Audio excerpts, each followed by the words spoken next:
5 minutes bago mag 12 midnight. Ito yung get up natin dito. Natutulog tayo sa tabi-tabi. Natutulog tayo kay Spike.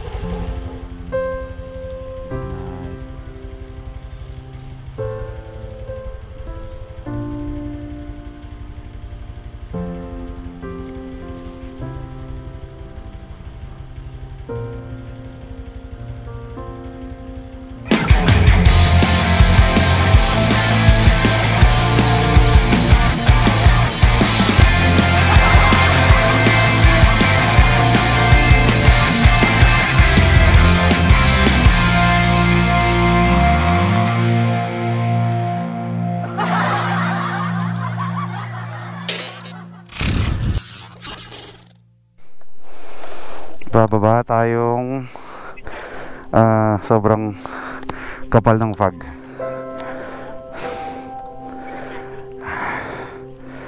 Okay, cellphone mahigpit na. Okay, maraming salamat Immortal Motovlog sa pag-sponsor sa aming Hampas Loopers nitong tunnel bag na talagang sobrang useful. Ginagamit sa motor. Ito na rin yung bag namin kapag bumababa kami. Lahat ng mga importanteng gamit namin nandyan. Okay, bounce na tayo straight to Cebu City. Grabe, sobrang kanina nakikita pa natin yung view dyan sa mga kabundukan na yan. Pero ngayon kinain na tayo ng fog. Mahabang biyahe na naman to, pero syempre laban tayo, diba? Yan o, halos wala tayong makita. Diyan tayo kanina sa tuktok ng bundok, diyan sa sobrang fog na yan. Try muna tayo pababa at magpapagas muna kami doon sa baba bago tayo dumiretso ng biyahe papuntang Cebu City. Babalik na tayo sa city mismo. Sana makahabol tayo sa alas 12 na biyahe or yung 10 PM. Meron patawid ng Bohol ngayon eh. Pero kung hindi man tayo swertihin sa Roro ngayon, patawid ng Bohol from Cebu, ay siguro doon na lang din kami matutulog sa port. At habangan namin yung madaling araw na biyahe, 5 AM at least. Makatulog naman kami doon, laban na sa mga tabi-tabi lang. At tawid tayo ng Bohol. 2 days tayo sa Bohol.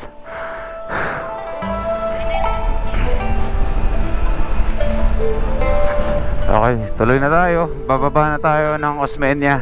Maghanap tayo dun sa baba ng paggagasan natin. Ilang bars pa ba ako? 4 bars na lang. Pa full tank tayo doon para wala na tayong alalahanin sa biyahe natin papuntang Cebu City. Solid na. Sobrang hamog. Cabbage.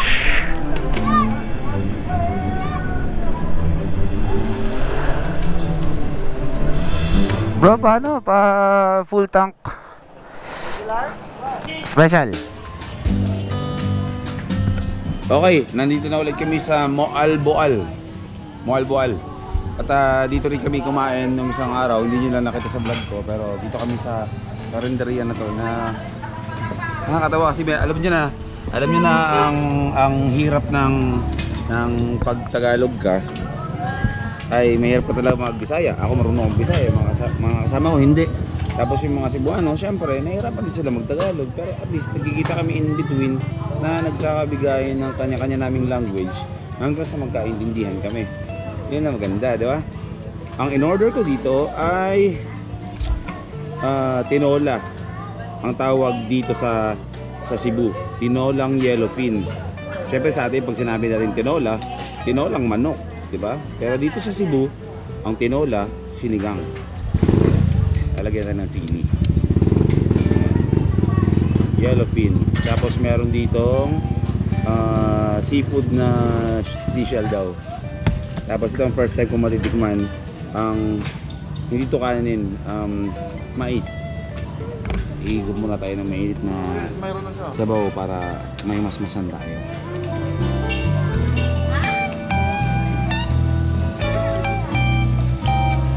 Yan. Maanghang. kila ate dito ng mga Cebuana na talagang super. Ako ng upat katiil sang manok. Oh. Namit ihawi ng namit.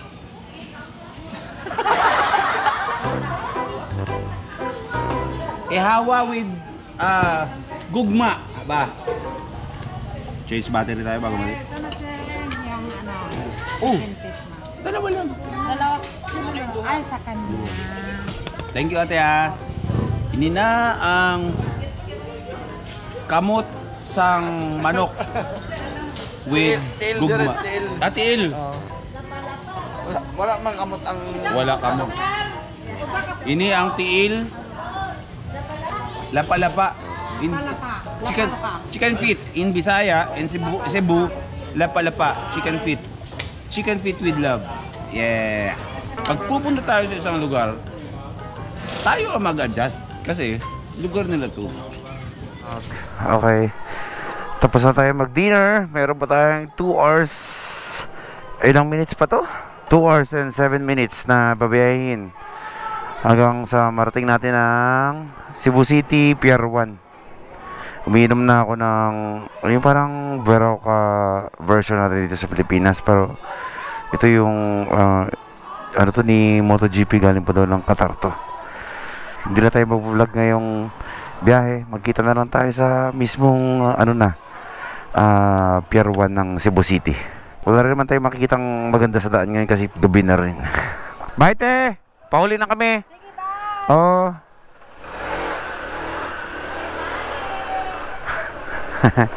Si ate, kakwentuhan ko pa kanina yung nagbibisaya kami dalawa dun eh. Paalam, muhal-buhal. 2 hours and 7 minutes na 89 kilometers.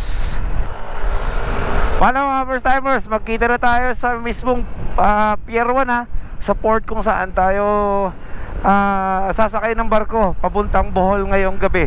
Kung hindi man ngayong gabi, eh di bukas na madaling araw o bukas ng umaga.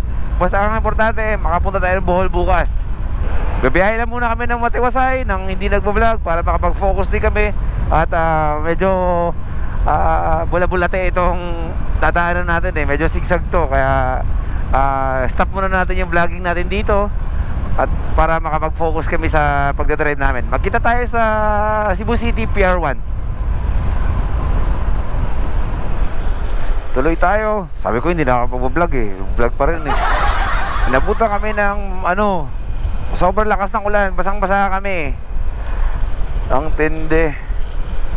Grabe talaga. Pero tuloy-tuloy tayo. Kasi kapag hindi tayo tuloy-tuloy, hindi tayo abot sa midnight na biyahe. Kung maabutan pa ba natin, kung meron. Kasi ang alam naming biyahe ng Pabuhol ay 9 PM at saka 12 midnight. Ayun, quarter to 12. Yan. Pag hindi natin naabutan yun, babiyahe tayo ng madaling araw. Siguro mga 5 AM sasakay tayo ng barko. Pero sige, tignan natin. Talagang ganun eh. Minsan yung mga plano natin hindi na nangyayari sa gusto natin. Pero alam nyo na, kapag may ganung klaseng hadlang sa mga plano, ay ibig sabihin nun ay siguro ano lang din yun, kapamaraanan nyo ng task na ingatan tayo sa kung ano man. Kaya nakaugalian namin na tuwing bubiyahe kami ng Pasloopers ay nananalangin talaga kami. Kasi hindi biro ang magmotor mula sa bago sumikat ang araw o sa umaga pa lang hanggang sa gabi ay nagmumotor kami. At ang layo-layo talaga ng tinatakbo namin, plus may mga activities pa, hindi ganun yung kadali. Kaya talagang pinapasa Diyos talaga namin yung biyahe namin. Wala kami iniisip kundi pati yung pamilya namin na kailangan namin mag-ingat sa biyahe namin. Kasi syempre may mga nag-aalala sa amin kahit malayo kami sa kanila. Dapat safe kaming nakaalis, buo kami nakaalis, uuwi kaming buo sa kanila at safe din.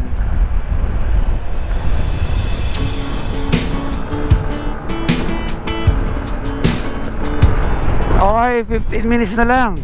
Ayan, malapit na tayo sa port mga first timers. Nauna na sila dun. Hindi na ako bumakbak kasi medyo kahit na naka-clear lens tayo, hindi ganun kalinaw yung mata ko kasi wala akong eyeglasses. Nasira eyeglasses ko. Ilang araw na ako walang salamin, pansin nyo.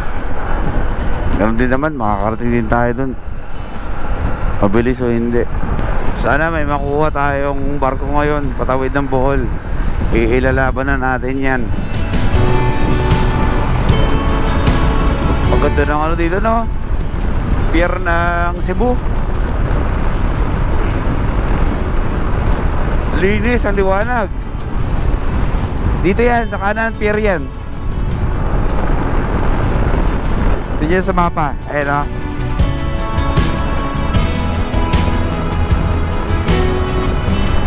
Ayun, no? Ayun yung bagong pinakamahabang bridge ngayon, no? Dito sa Cebu. Patayo ako, ha? Nakita nyo yung maliwanag na yan, mahaba. Yan, yan. Mas mahaba yan sa San Juanico Bridge.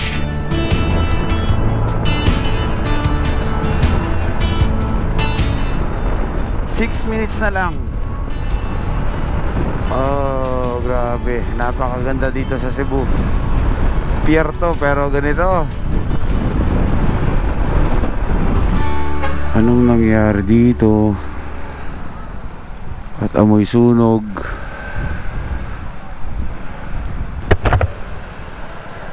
Wala, may sunog nga. Naku po. Sunog dito, oh.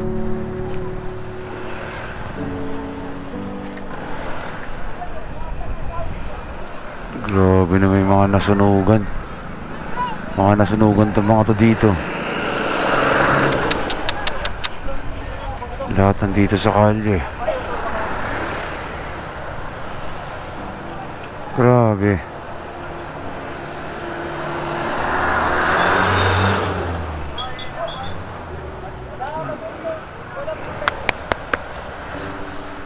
Sa tabi-tabi mga natutulog.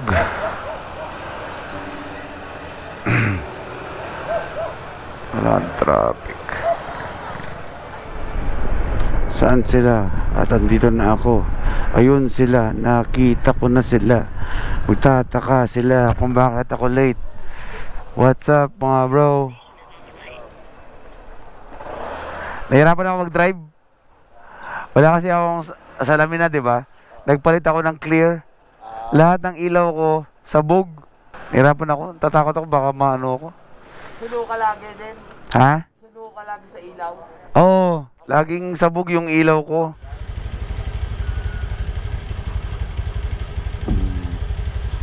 5 minutes bago mag 12 midnight. Ganito yung get up natin dito. Natutulog tayo sa tabi-tabi. Natutulog tayo kay Spike.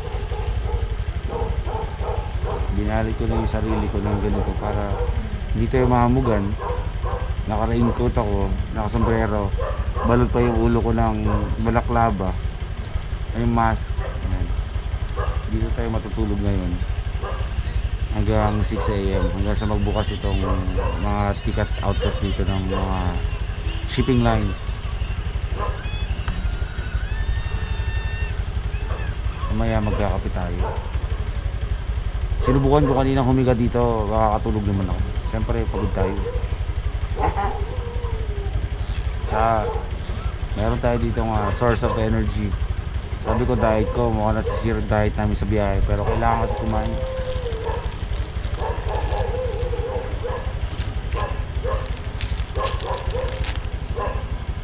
Gusto niyo? Bro, gusto mo? Wow. Kami din. Ito yun, may nuts lang. Bro Jem, gusto mo?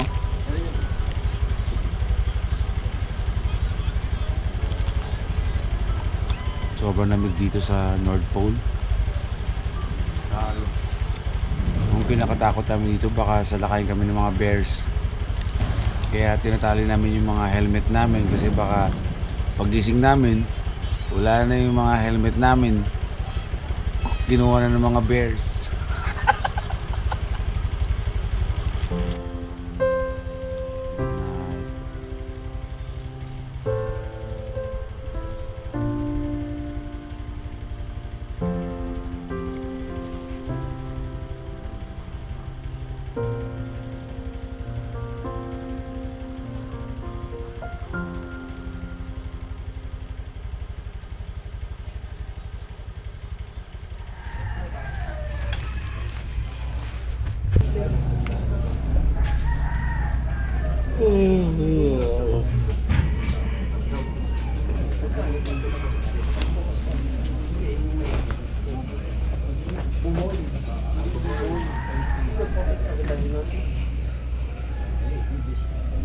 Sa tulog.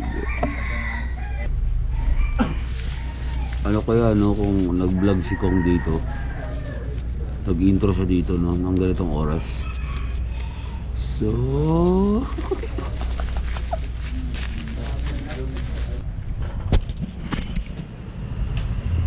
good morning from Cebu City. Paus na ako sa kakasigaw sa canyoneering.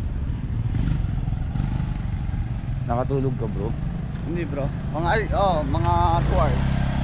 Ako naka-4 na oras ako. Pwede na rin. Sana makatawid. Sana makatawid. Wala. Tagbilang ito ano te? Hard-boiled egg.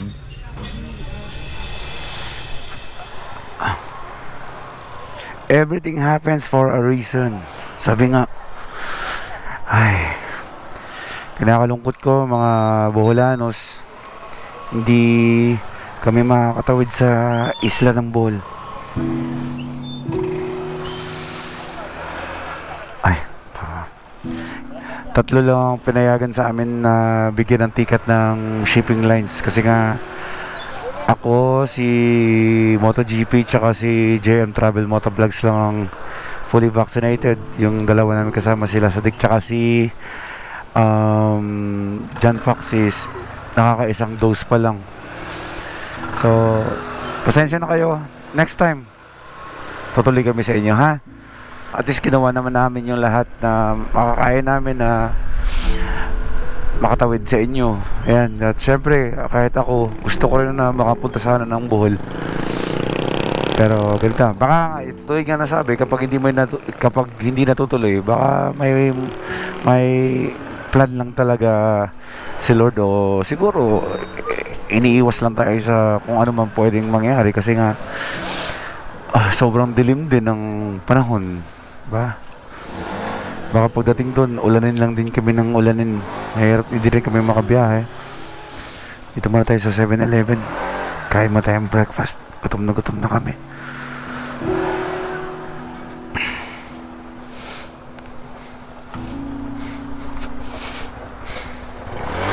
Dito na lang kami mag-iikot sa Cebu saglit.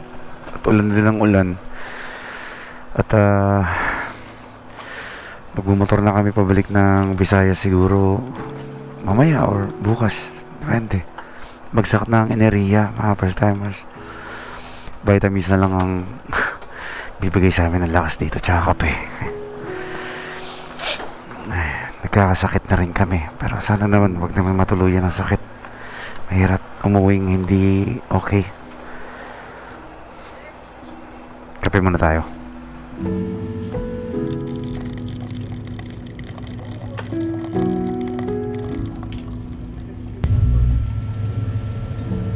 Di bale, bibili tayo ng tanggit tsaka pusit. Uwi natin. Kayo, ilang oras tulog nyo? Ito si Jet Fox, mababa tulog nito. Paano ako paputol-putol? Ako diretsong 4 hours ako. Putol-putol ako, sakit ng leg ko. Ikaw bro? Putol-putol din. Sila sa dik, tulog ng nakaupo. Tsaka sandwich, ito na lang. Ito na lang. Tsaka ito. Ate, ito din. Catch. Kahapon, yung yakisoba ko may sabaw. Ngayon, nag-shinkap ako para iwasan yung yakisoba na may sabaw, nalaglag naman. Reset.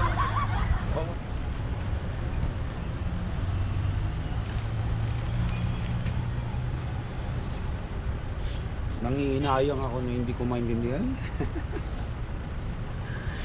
Nangihinayang. Sayang, hindi tayo makapagbohol.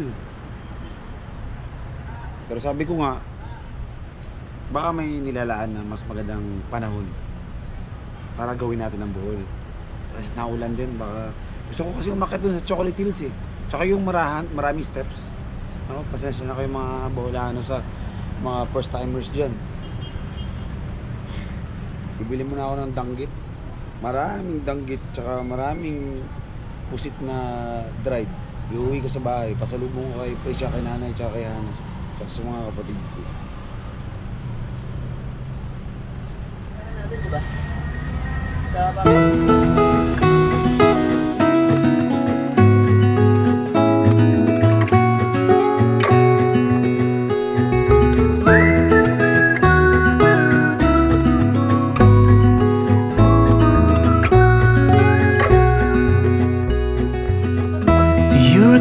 When we were young, running from all things at once, without thinking twice.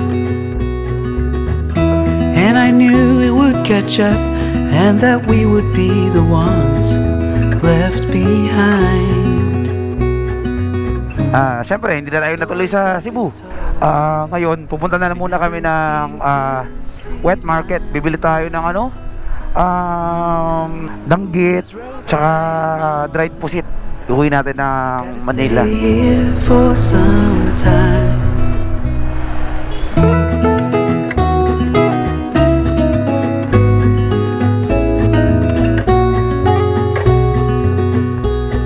Diretso na kami pa Bogo. Kasi ang plano namin ngayon, since hindi tayo natuloy sa Bohol, ay magsosorsogon tayo. Tatawid ulit tayo ng Luzon, and then sa Luzon tayo, sa Sorsogon tayo gagawa ng mga ganap natin. Punta tayo sa mga magaganda mga beaches doon. Beach gaming tayo, ihaw-ihaw gaming, mga ganun.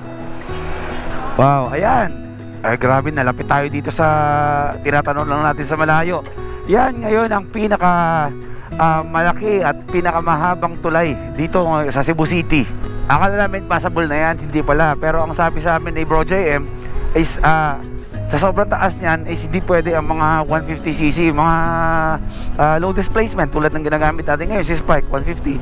Ang alam ko, ang sabi is para yata yun sa mga at least 400cc na makina. Dadaan dyan, ang pwede dumaan dyan, at syempre yung mga kotse. Ayan, dadaan pala tayo sa ilalim.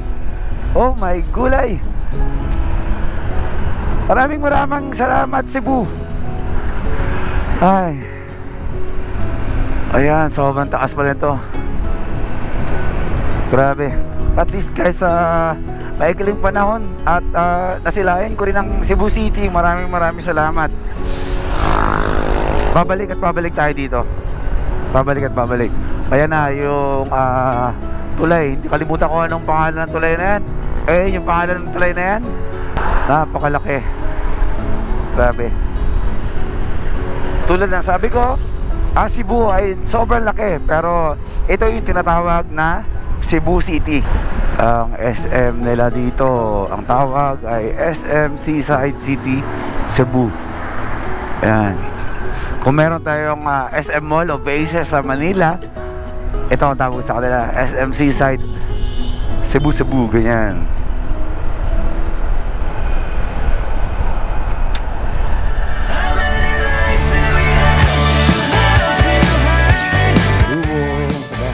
Ano yan? Matabang ang nanay ko. Ay, si Jeff! Oh! Jeff TV! Lechon! When there's nothing